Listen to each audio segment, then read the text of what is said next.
Hello বন্ধুরা, আজকে চলে এলাম 2 মিনিটের মধ্যে একটা ইলিশ মাছের রেসিপি নিয়ে। সর্ষে, সাদা সর্ষে, কালো সর্ষে, 2টো কাঁচা লঙ্কা দিয়ে বেটে একটা জলে গুলে রেখেছি। এরপর আমি কাঁচা ইলিশ মাছগুলোকে সামান্য একটু নুন হলুদ মাখিয়ে পটাপট করে গরম তেলে দেখুন ছেড়ে দিলাম।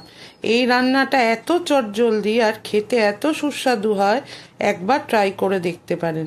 তবে ইলিশ মাছ মাত্রই বাঙালির সব ঘরেই হয়ে থাকে, তাও আমার রেসিপি আমি একটু দেখালাম।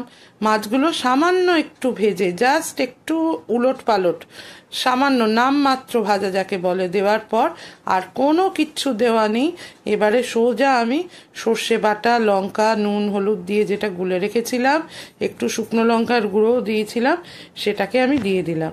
এরপর আমার আরেকটুখানি গ্রেভির দরকার ছিল, তাই আমি আরেকটু জল অ্যাড করলাম, দিয়ে আমি এবারে ফোটাতে দেবো।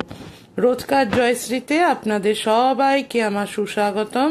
আপনারা কে কোথা থেকে আমার ভিডিওগুলো দেখছেন, কেমন লাগলো আজকের রেসিপিটা? চটজলদি একবার করে দেখতে পারেন। ইলিশ মাছ এমনিই স্বাদে অসাধারণ, তাই জন্য একে জাস্ট একটু তেলে নাড়াচাড়া করেই এই ঝোলটি একদম উপাদেয় স্বাদের একটি রেসিপি। খুব চটজলদি হয় আর খেতেও খুব সুস্বাদু। যদি ভালো লাগে তাহলে কিন্তু অবশ্যই কিন্তু একটি লাইক, শেয়ার, কমেন্ট আর আমার চ্যানেলটিকে সাবস্ক্রাইব করে একটু পাশে থাকবেন। আমি এবারে গরম ভাতে পরিবেশন করে ফেলবো। তাহলে আজ আসি, আবার আসবো আরেকদিন। দেখুন কি সুন্দর ইলিশ মাছ আমার কড়াই থেকে পাত্রে নেমে গেল।